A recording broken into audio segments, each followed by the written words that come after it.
కందికాయలు పచ్చివి. దీంతో మంచి రెసిపీ చూపించబోతున్నాను. ఇలా మంచిగా ఈ సీజన్లో దొరుకుతాయి అన్నమాట. ఇలా తెచ్చేసుకుంటే మంచిగా ఇవన్నీ కూడా గింజలు తీసుకొని అట్టు పెట్టుకోవాలి.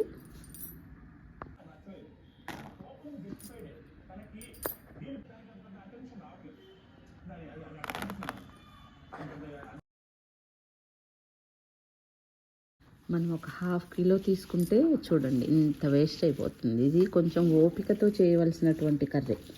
ఎందుకంటే ముందు రోజే మనం రేపు పొద్దున్న చేసుకోవాలన్నప్పుడు ఇలాగా మంచిగా తీసేసి ఇది వచ్చి ఇలాగ 1/2 కిలో వలిస్తే ఇంతయ్యే. ఇవి ఒక 4 మెంబర్స్కి సరిపోతాయి. 1/2 కిలో ఓపికగా కూర్చొని రేపు వండాలి అన్నప్పుడు ఈరోజు మధ్యాహ్నం పూట కూర్చొని ఇవన్నీ హాయిగా వలిచేసి ఇలా డబ్బాలో పోసి పెట్టేసుకుంటే మార్నింగ్ మనకు పిల్లలకి స్కూల్కి బాక్సులు ఇవ్వడానికి ఈజీ అయిపోతుంది. లేకపోతే ఇది మార్నింగ్ మనం అప్పుడప్పుడు ఒలుసుకోవాలంటే చాలా కష్టం. కానీ ఈ సీజన్లో మాత్రమే దొరికేటటువంటి వెజిటబుల్స్ ఇవి.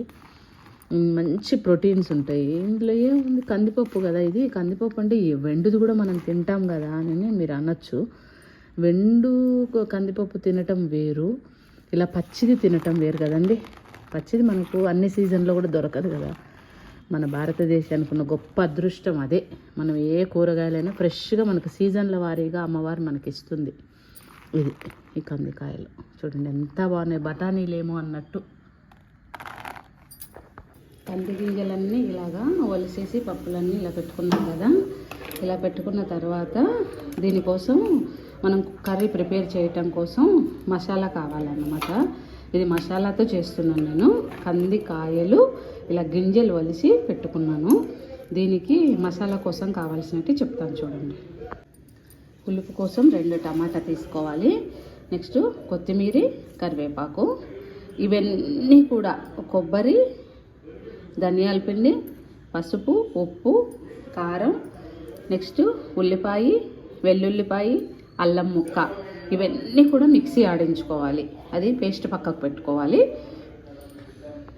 ఇదిగోండి ఇవన్నీ కూడా మనం ఇలా మిక్సీ ఆడించుకొని పెట్టుకున్నాం. కారం పొడి తప్ప, కారం పొడి, ఉప్పు, పసుపు పైన వేస్తానన్నమాట. ఎందుకంటే క్వాంటిటీని చూసి సుమారుగా వేసుకోవటం కదా. అది ఎవరి కారంకు ఉప్పుకు తగినట్టుగా వేసుకునేది. ఇలాగా టమాటా కట్ చేసేసుకొని కొత్తిమీర కూడా సన్నగా కట్ చేసుకున్నాను. కరివేపాకు కూడా, ఇవి ఈ గింజలు కూడా రెడీ పెట్టుకున్నాను. ఇప్పుడు స్టవ్ వెలిగించి కుక్కర్ పెడుతున్నాను. కుక్కర్ ఎందుకు పెడుతున్నానంటే ఇవి కుక్కర్ విజిల్ పెట్టాలి. విజిల్ పెడితే ఉడుకుతాయి అన్నమాట. అందుకోసం వెలిగించాను. వెలిగించి ఒక 3 స్పూన్స్ ఆయిల్ వేసాను చూడండి. ఇలాగా వేసిన తర్వాత ఇప్పుడు పోపు గింజలు వేద్దాం. ఆవాలు, జీలకర్ర చూడండి 1 స్పూన్ అంతే వేస్తున్నాను. ధనియాలు, ఇదిగోండి మెంతులు కూడా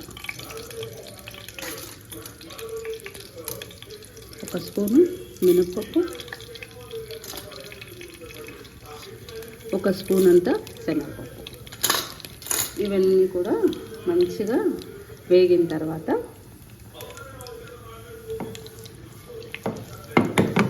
చిట్టపట్టమనాలి. ఇలాగా పోపు పటపటమనింది కదా. అన్న తర్వాత ఇది మనం ఇందాక పేస్ట్ చేసుకున్నాం కదా, ఇది వేస్తాం.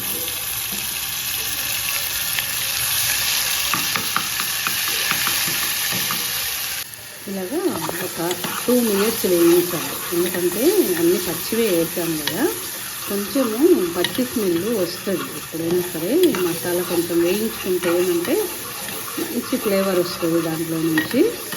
అవన్నీ కూడా మంచిగా బాగా ఆయిల్లో ఇదంతా కూడా బాగా మెల్ట్ అయిపోతుంది అన్నమాట. మనం వేసిన పచ్చివే కదా. అల్లము, వెల్లుల్లిపాయలు, ఉల్లిపాయ, కొబ్బరి ఇవన్నీ పచ్చివే కదా వేసాము. అందుకోసం కొంచెం సేపు వేపిస్తే ఇలా కొంచెం వదిలేస్తుంది చూసారా. అలా వదిలేసిన తర్వాత ఇప్పుడు మనం ఇందాక టమాటా కట్ చేసుకున్నాం కదా. టమాటా, కొత్తిమీర, కరివేపాకు ఇదంతా కూడా 1 బై 1 వేసేసుకోవాలి. చూడండి ఇప్పుడే వేసేసుకున్నాను ఇవన్నీ కూడా. ఎందుకంటే దీంతోపాటు ఇది మంచిగా కొత్తిమీర కూడా పైన ఏం వేయక్కర్లేదు. పోపులో వేస్తేనే వీటికంతా కూడా బాగా పడుతుంది అన్నమాట, అందుకోసం. అంతే. ఇప్పుడు ఇలా వేసాను కదా, ఇలా అన్నప్పుడు మనం ఇందాక చేసి పెట్టుకున్నాం కదా, ఇవి కంది గింజలు, ఇవి కూడా ఇందులో వేసుకోవాలి.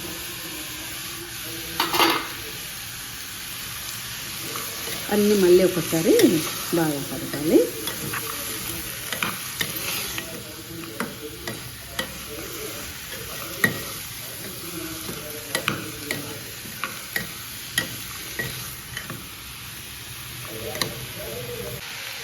ఒక స్పూన్ పసుపు, ఒక స్పూన్ ఉప్పు, నాకు టేస్ట్గా సరిపడినట్టు. ఇలాగా నేను ఇది పట్టించిన కారము కాబట్టి నాకు ఒక స్పూన్ కారము సరిపోతుంది. అన్నీ ఒకసారి ఇలా కలిపి మంచిగా ఒక 1 మినిట్ అంతే. ఎందుకంటే ఈ ఉప్పు కారం అంతా బాగా కలిసేలాగా కలిపేసి, ఇందాక మనం మసాలా వాటర్ పెట్టుకున్నాం కదా, ఇలాగా దీంట్లో నుంచి ఈ వాటర్ పోసేసుకోవాలి. ఎందుకంటే మనం కందిపప్పుకి ఎన్ని వాటర్ అయితే వేస్తామో దీనికి కూడా అన్నీ పడతాయి. కందిపప్పు ఉడికించుకునేటప్పుడు మనం వేస్తాం కదా,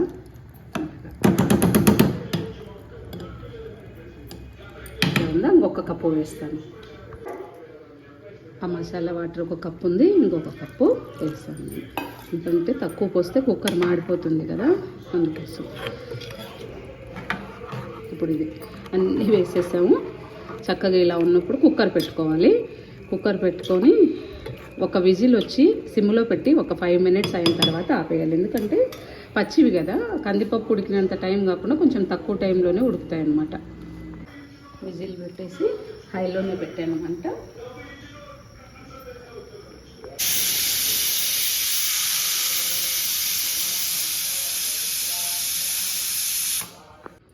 కుక్కర్ చల్లగా అయిపోయింది.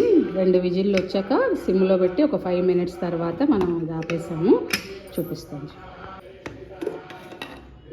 కదా, కరెక్ట్గా సరిపోయాయి. వాటర్ కూడా మనం వేసుకున్నవి ఎక్కడ కూడా మాడిపోకుండా చక్కగా ఉడికాయి. మళ్ళీ చూసారు ఇలాగా. ఎందుకంటే ఇది కందిపప్పు అయితే మనం ఎక్కువసేపు ఉంచుతాం. ఇది కందిపప్పు అంటే కొంచెం ముందు స్టేజే కదా, ఎండినవి కాదు కదా, ఇవి పచ్చివే కదా, అందుకు కొంచెం త్వరగా అయిపోతాయి అన్నమాట ఇవి. అందుకు ఒక విజిల్ వచ్చిన తర్వాత సిమ్లో పెట్టేసి ఒక 5 నిమిషాలు అయిన తర్వాత ఆపేసుకోవాలి. ఇది చూడండి రెడీ అయిపోయింది. ఇంకా గురువులు సుందరకాండ పారాయణం చేస్తున్నారు, షోడశ దిన పారాయణం. ఇది నేను చేశాను ఇప్పుడు పాపాయికి, అప్పుడు నేను చేశాను. నా గురువులు చేయమన్నప్పుడు నేను చేశాను. రోజు వారు ఒక్కొక్క నైవేద్యం పెట్టమన్నారు. అలా పెట్టి 16 రోజులు అయిపోతూనే చక్కగా ఆ రోజు ఉద్యాపన చెప్పేశాను. చెప్పగానే ఈయన అన్నారు శ్రీశైలం వెళ్ళిపోదామన్నారు. వెళ్ళేసి చక్కగా స్వామి దర్శనం, కళ్యాణం అవంతా చేసుకొని ఇంటికి వచ్చి మళ్ళీ సుందరకాండ చదివించుకొని ఏదో నా చేత ఎంత భోజనాలు పెట్టుకున్నాను అనమాట. బాగా అనిపించింది, సంతోషం అనిపించింది. గిన్నెలో వేసేసుకున్నాను కుక్కర్లో నుంచి.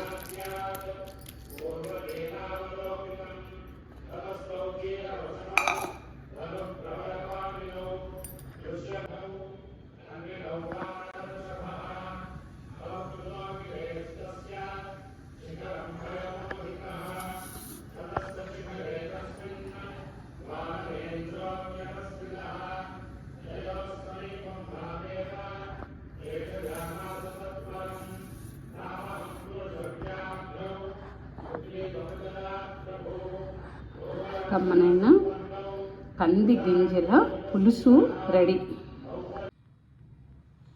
రండి ఒకసారి టేస్ట్ చూసి ఎలా ఉందో చెప్తాం. కర్రీ రెడీ అయిపోయింది.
సూపర్, అన్నీ చక్కగా సరిపోయాయి. ఉప్పు, కారం, పులుపు అన్నీ సరిపోయాయి. మనం చింతపండు ఏం వేయలేదు, దీంట్లో టమాటా మాత్రమే వేసాము. ఇదేమో చిక్కుడుకాయ ఫ్రై, ఇదేమో తోటకూర పచ్చడి. ఇవన్నీ కూడా మన ఛానల్లో ఎప్పుడప్పుడు చేసి పెడతాను. ఈరోజు భోజనం